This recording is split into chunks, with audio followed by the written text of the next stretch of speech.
From Television City in Hollywood, the Jack Benny Program.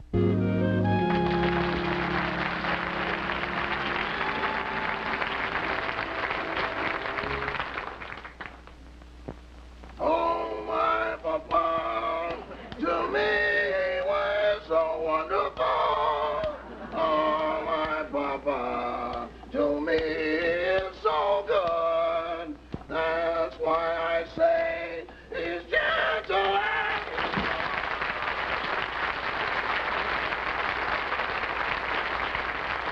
Rochester, we had a very, very good rehearsal. Now I want to get made up for the show, huh? Fine. Okay. Hey, wait a minute. What kind of makeup is this? Well, you said you wanted something to make you look nice and tan. I know, but peanut butter? I want to look tan, not lumpy. Anyway, I think you better shave me first, huh? Oh, okay, make yourself comfortable. Right. You got everything? I think so.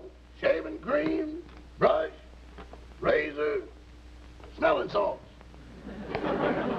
What do I want with smelling salts? That's for me. I can't stand the sight of blood. Well, be careful. Yes, sir. Now, go ahead. You know, Rochester, I think I'm going to have a very good show today. You know, I come out alone first, and I do a monologue for a few minutes. Then I introduce my guest star, Bob Hope. He does a few minutes. And then Don Wilson is going to come out and introduce the sketch, you see. And then after we introduce... Go ahead, start shaving me, will you? Yes. And then after Don introduces the sketch, then Bob and I come out in... One nose. Two ears. One chin. What are you writing that down for? After I finish shaving you, I'll check again and hope we come out even. Well, okay. Well, go ahead.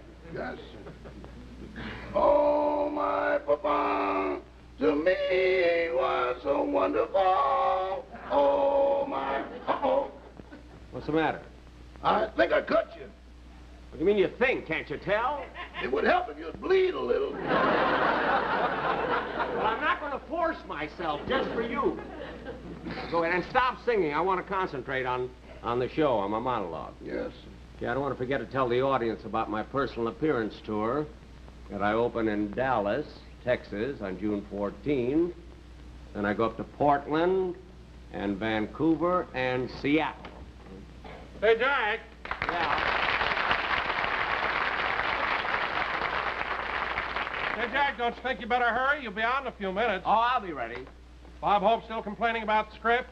No, he's still mad because he hasn't got enough to do, claims I didn't give him enough, and he comes on so late in the show and everything. After all, Jack, why, it's your show. Why shouldn't you come out there first? Well, certainly. 1 minute to airtime. Everybody on stage, please. All actors in the first scene, please take their places. Jack, that voice. Isn't that Mary? Yes, her summer job at the May Company doesn't start till Monday. Rochester, hand me my shirt, will you, please? Yes. Okay. Give me my tie, too. Yes.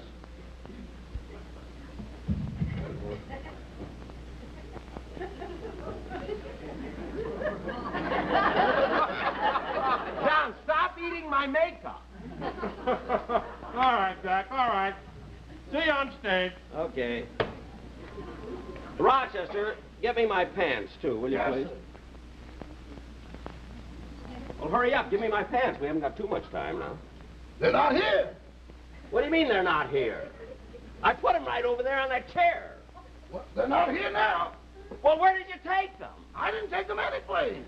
Well, I put them right here on the chair when I came in. Well, they're not here. Here's my music. I've got to go on the stage. For heaven's sake, where are they? I know the pants. Well, keep looking. Looky, I can't go on the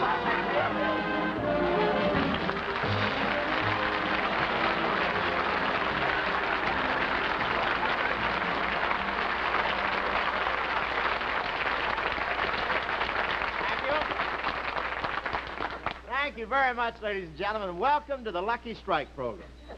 In just a few minutes, you'll see our star, Gypsy Rose Benny. Personally, I'm very happy to be over here at CBS, ladies and gentlemen. This is rather strange for me. I'm on the major network.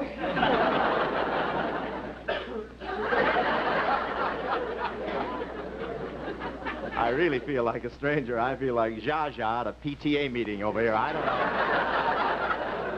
But I am awfully thrilled to be here at CBS. That's Crosby and Benny's Strongbox. And I want to tell you, it's a beautiful place, isn't it? And Television City is right next to Farmer's Market. And it's very convenient. You can lay them here and sell them there. And it really works out. No, I had no trouble getting through the immigration. And I want to tell you that this... Oh, by the way, this is where Bing did his last show. And I think they've done very nicely. They've gotten most of it out of the curtains.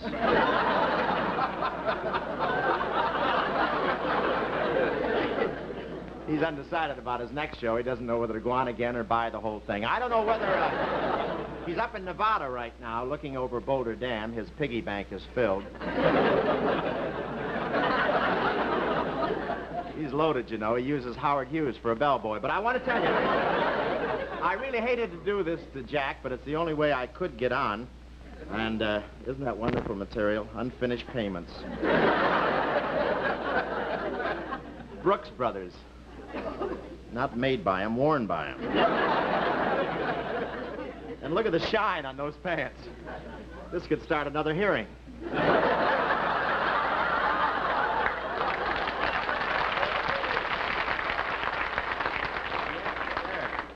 It's interesting when you get... Oh, it couldn't be. Really? Mary gave him mad money. He really had... You know, when you ask this kid for a loan and he tells you his money's tied up, he's not kidding. This is an obstacle course for pickpockets. Hey, Bob. Yes, yes? Bob, now give me my pants.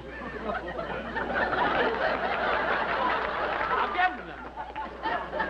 Pull your head back in or I'll hand out baseballs to the audience. Oh, you. What do you say we get in the back pocket and look at the wallet, huh? All in favor say aye. Aye. Thank you, Shills. This is what I've been waiting for, the driver's license. Oh, I've been waiting years for this. Jack Benny, height 5'10", weight 157, eyes blue, hair on cold days.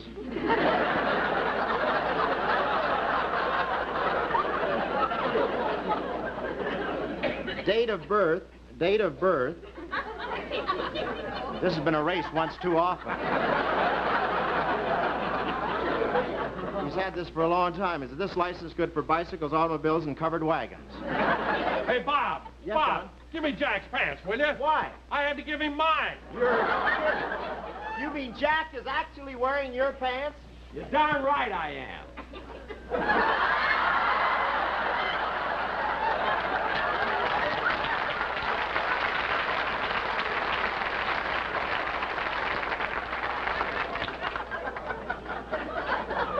How are you, bozo? Bobo, this is the last time you'll ever be on the Lucky Strike program. I think that goes for both of us. Oh, yeah? Are these pants or a casual Quonset hut? What is it? Look, Bob, you're spoiling the whole... Who's in there with you, Jim Clinton? Say You see? Bob. Oh, look. I forgot to tell him about that line. I'm sorry.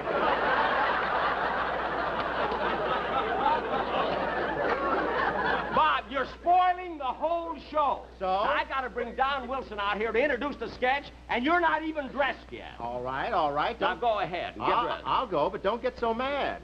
You take off his eyelashes and whip me to death.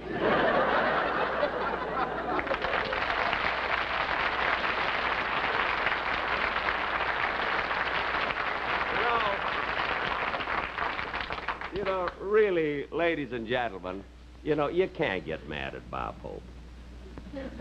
You just can't. I don't care if you can't get mad. He's so charming. He has so much talent. He's so rich. And I think he had a lot of nerve going through the pockets of my pants, though. I wonder what's in Don Wilson's.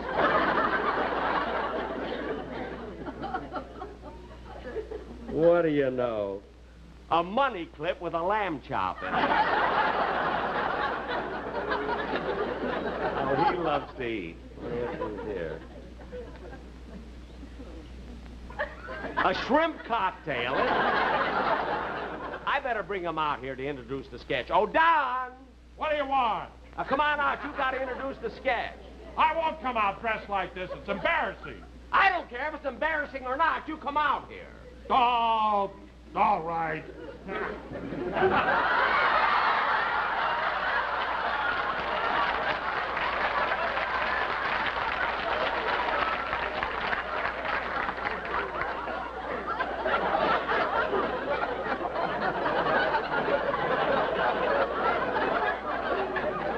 Hey, my pants are a little too tight for you, aren't they? Darn right. Now, Don, if you drop anything, just let it lay there, will you? Now, go ahead and introduce the sketch. All right, all right. Don, we're only acting. Ladies and gentlemen, for our feature attraction tonight, we bring you Bob Hope and Jack Benny in On the Road to Nairobi. The opening scene is a jungle, inhabited by a wild tribe of fierce cannibals and headhunters, deep in the heart of Africa.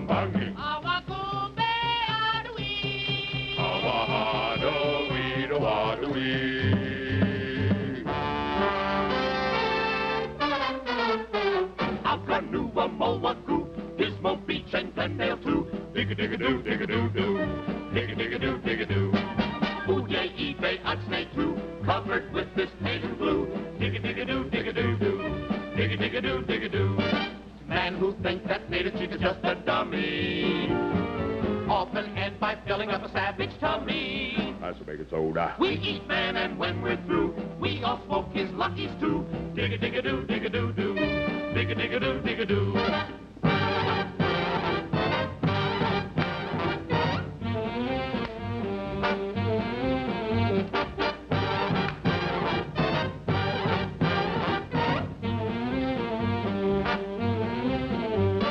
When New Bangy smoke before he's even starting. Wah, wah, wah, In his mouth he's putting all at once a carton. And a box of matches. better taste than Lucky Strike. That's the smoke that we all like. Dig-a-dig-a-doo, dig-a-doo-doo, dig-a-dig-a-doo, dig-a-doo. Bimawa, go on chi, bimawa, go yumbongi, bimawa, go on chi. Smoke Lucky Strike too. Dig-a-dig-a-doo, dig-a-doo-doo, dig-a-dig-a-doo, dig-a-doo-doo, dig-a-dig-a-doo, dig-a-doo-doo, dig-a-dig-a-doo today.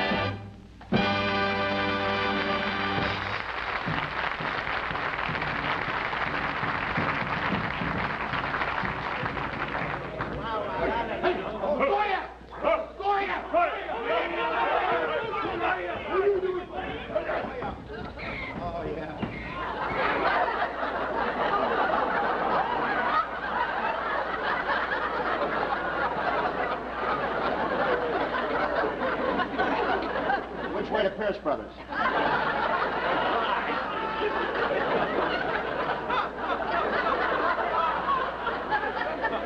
Hey, Clyde, those last 2 miles were rugged, weren't they? Yeah, I knew as soon as we got off the freeway, we'd run into trouble. This is the way they bring Phil Harris to rehearsal. Hey, listen, Clyde. Yeah? You know, it's pretty dangerous here in the jungle. You're telling me. How about those first 3 nights we had to light fires to keep the animals away? Yeah. And we ran out of water.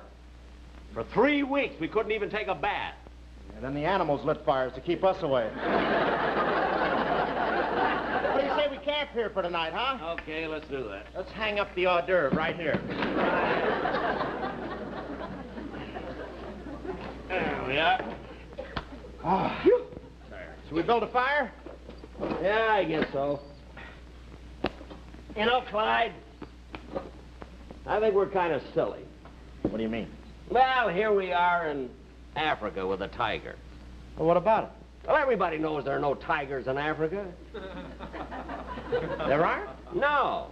You sure? I'm positive. Okay. Hey.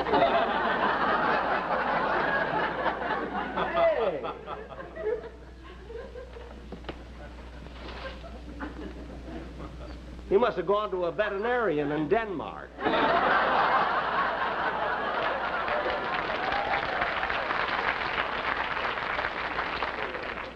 I wondered why he had his hand on his hip when I shot him.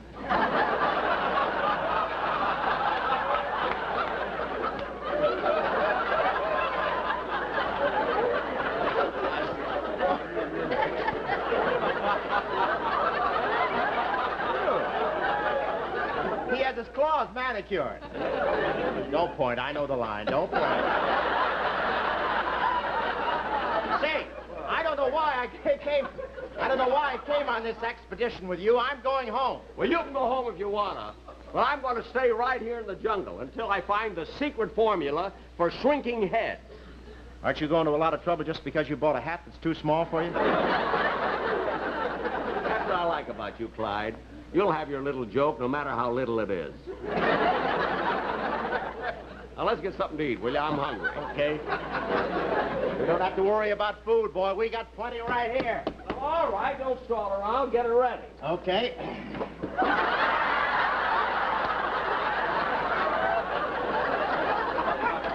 What do you have? I think we ought to have a nice cool drink first. Cool, huh? I'll get a drink. I'll get... Say, did Judge Crater have a beard? All right.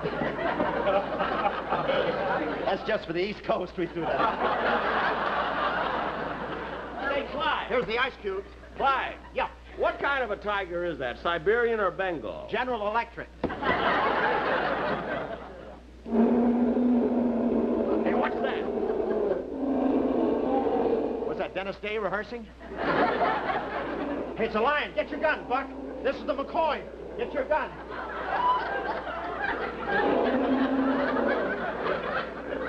That's my fault. I shouldn't have had that rolled up in my blanket. What'd you do with your rifle? I threw it away. I didn't like the joke. Come on, let's get something to eat, will you, so we can get out of here. Okay. For heaven's sakes. We'll fix it up. Don't worry. Now, what would you like to start with? Would you like... I don't know anything. Whoop, whoop, whoop.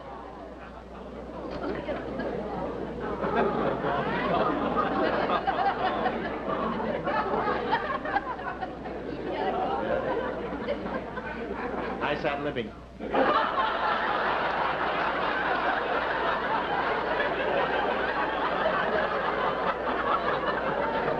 I want to tell you, since Ike started, they're all doing it. You think Well, look, how about getting something to eat so we can get out of here? All right, get the butter, will you? Okay. Where's the butter? In the compartment that keeps it easy to spread.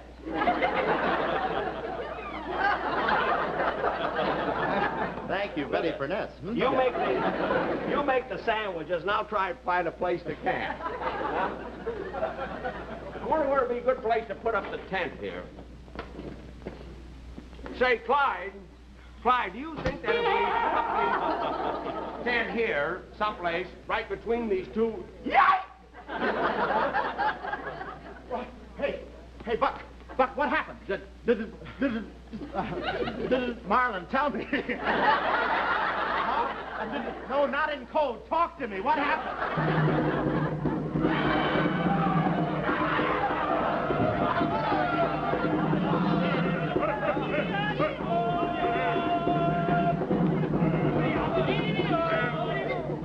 Sadler Wells Ballet down here. Or is it the Chamber of Commerce? What happened?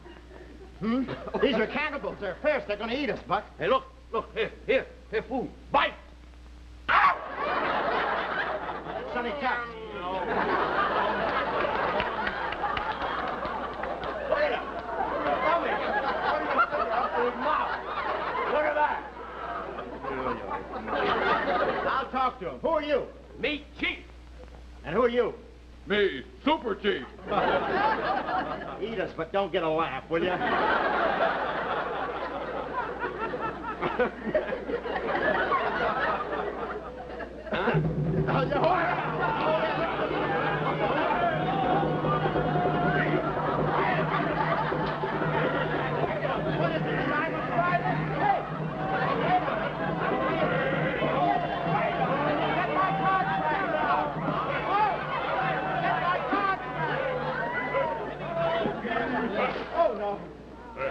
Oh, fine. We had to bring our own vegetables here.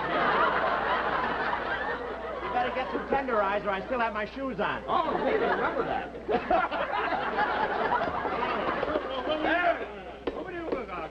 Who are these guys? They official tasters. How is it, Duncan? Good. Good. That's what cannibal soups are. Good. It's not cannibal soup. Stop! What is this? Cucumber, agaruga, avuga. What'd he say? It's National Pickle Week. Hey, Clyde, is your nose gherkin or dill? In a minute, it's going to be chow chow. That's the line they gave me, chow chow. Remember what you gave me on your show, brother. What? Yeah, yeah, you betcha. Now, I want to tell you what, we'll never get out of here. I'll tell you that. Get out of here. Okay. I'm scared. I'm frightened. Frightened? Yeah. Why, you yellow belly? you want to live forever? No, I just want to reach 40. Oh, we're not going to make that trip again. Oh. Quiet. We want dinner music. Ligamoda. You remember Mike Romanoff?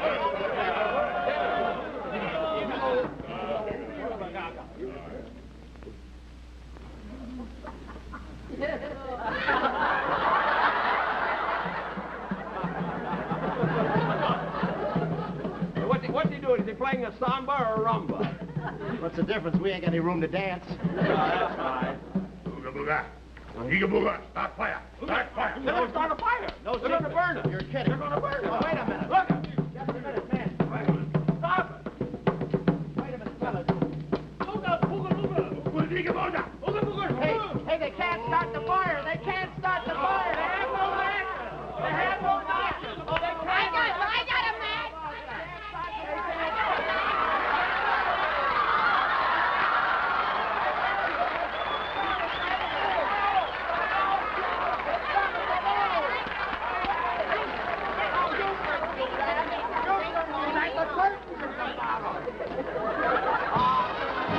Jack will be back in just a minute, but first a word to cigarette smokers. Ladies and gentlemen, the famous syndicated sports columnist and president of Churchill Downs, Mr. Bill Coram. If there's one thing I've learned in my 35 years of covering sports, it is that a favorite sport is a personal thing. Whichever yours is tops with you. Me, I've covered them all. And I like all sports. Baseball, a great American game. Our national pastime. And the World Series, a great gala week in America.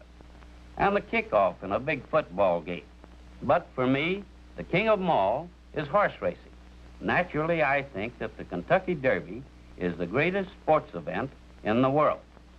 But that's a matter of taste. And the same goes for cigarettes. I smoke Luckies because they give me the enjoyment I like, and they taste better than any other cigarette to me.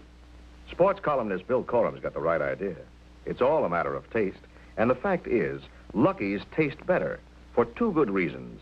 First, LSMFT. Lucky Strike means fine tobacco. Fine tobacco means better taste. And second, Lucky's are made better to draw freely and smoke evenly, which also means better taste for you. Why not try a carton? Be happy. Go Lucky. Find out for yourself. Lucky's taste better. Cleaner, fresher, smoother. Thank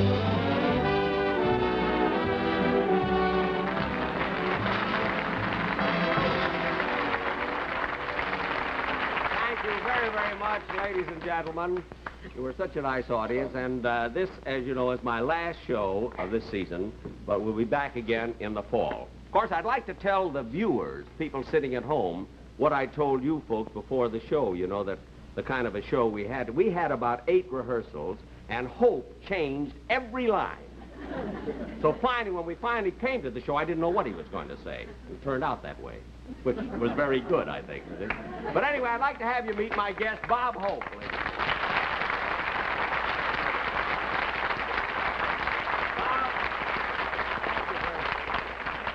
Thank you, Jack, and I'll take the blame. Well, it was very nice having Thank you on you. the show. I loved it. My next picture's with Esther Williams. Did you like that? Say, Bob, I want to ask you something. Yeah. I gotta get a celery tonic. I still think it wasn't very nice going through my pockets. Your pants, stealing Yeah. your pants? Yeah. Well, if Eisenhower had done that to McCarthy, the hearings would be over by now. Oh, I could have said stolen my pants. Well, Yeah, thanks, that is- Bob. Fine, thank you very much, Jack. Okay. Enjoyed it very much, Right, boy. let me see. Bye. Yes, thank you. You know, Martin and Lewis made such a brief appearance, we ought to get them back for a bow. Anyway. Dean Martin is very rich. Thank you, Dean. Thank you very, very much, Jerry. Thank you, Jack. I'm very happy to be able to be here today.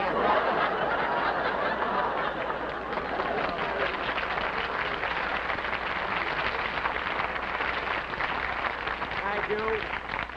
Ladies and gentlemen, as I said before, we'll be back in the fall. And this summer, I'm going on a personal appearance tour. And I open June 14 in Dallas, Texas. And then I go to Portland, Oregon for a week, and then Vancouver, and then into Seattle for 2 weeks. And then I'm coming back, and I'm going to make a picture.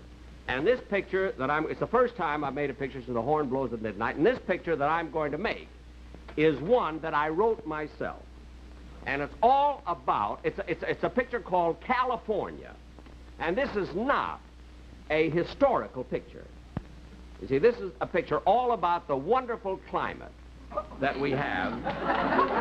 No, really, this is a picture, and it's about a boy and his sister who had been living in California, you see, for many, many years. And the sister decides to take a trip to New York City, which she does. And when she arrives in New York, she becomes very, very ill. So she wires her brother in Los Angeles to come on to visit her, you see. So her brother jumps on a bicycle in Los Angeles and rides all the way to New York to visit his sister, you see. And by that time, she's so ill, she's on her deathbed. So the brother, realizing her condition, punctures the tire of his bicycle, and the wonderful California air immediately cures his sickness.